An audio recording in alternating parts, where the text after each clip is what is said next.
Yes, that's the hard. How are you? Are you able to move a bit behind? I know, short. Right, compliments of the season.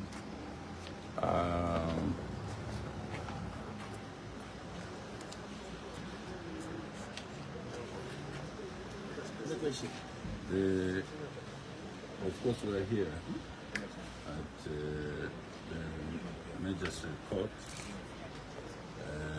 appearing before court, charged with a famous case of seditious practices, which I think has been used to attempt to guard members of the opposition from speaking on behalf of the Zambian people and providing checks and balances. But we are also delighted and are hopeful that the UN Human Rights Rapporteur, who's visiting the country for the next 10 days, we are hopeful that the propaganda and the narrative that the UPND have been channeling out to mislead the international community and key stakeholders like the UN Human Rights Commission, that propaganda will be debunked. They will come and see for themselves the abuse that the Zambian people, particularly from the opposition, have been subjected to by the UPND government. The arrest of many youths on the basis of the fact that either through Facebook or through WhatsApp, groups or TikTok, who have expressed themselves over their dissatisfaction to the governance and performance of this government and have ended up being arrested. We have Waimi, Mr. Kapwepwe, who is still detained in Livingstone with very harsh bail conditions that obviously are inhibiting for him to come out.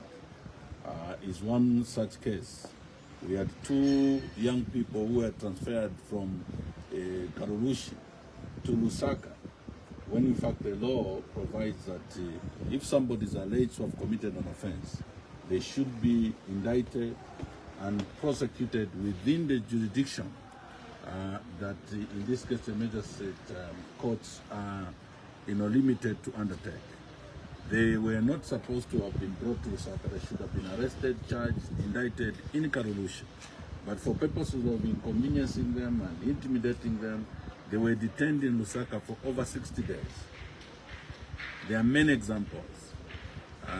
For me, as Secretary General of the main opposition, and now Secretary General of the Grand Alliance, the Tonse Alliance, I'm facing numerous charges purely on the basis of what we have said on behalf of the Zambian people.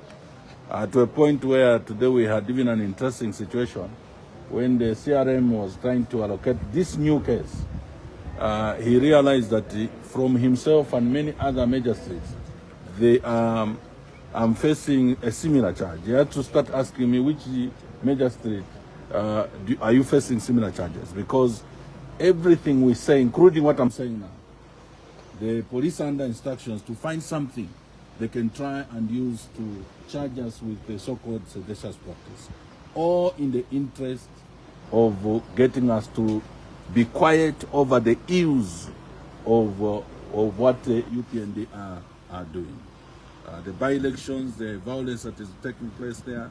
We have Honorable Mumbipiri, who went to challenge a minister where there were even cameras and journalists. Today, because she was courageous to tell Mike Mposha, stop what you are doing, and you're not even supposed to be in this ward for any political activities because it was allocated to the Tonsa Alliance. Today, they have charged her with aggravated robbery that she stole 20,000 kwacha and a phone or some gadget of some kind. I mean, it's laughable, but that is what we are subjected to in the Republic of Zambia. We have former ministers who are in jail today, alleged to have committed arson, when in fact, one of them is even disabled. If they truly were committed such an offense, Honorable Chiranga cannot run away without anyone apprehending him. But as it were the evidence before court, it was very clear that they were not even anywhere near where in the incidents they're referring to took place. So all these matters are matters that we want to bring to the attention of the international community, particularly the rapporteur that is representing the Human Rights Commission under the UN. So we are hoping that their visit in Zambia for the next 10 days, she should not just be, pacing around in government corridors. Actually, government corridors in the Republic of Zambia are a platform of deceit and lies. Because from the president to the least in government, they are liars. They wake up telling lies in the morning, at noon, and in the evening. So if she goes in those corridors, she will just walk away or move out of Zambia with lies. Later come to the courts like this place and experience what is going on and the drama of the kind of evidence these people are trying to adduce to stop the opposition from speaking. Later go to Livingston and visit Wyoming.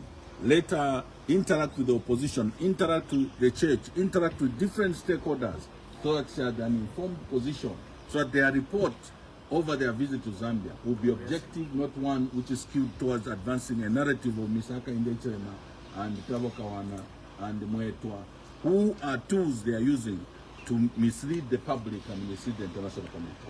Thank you very much and God bless.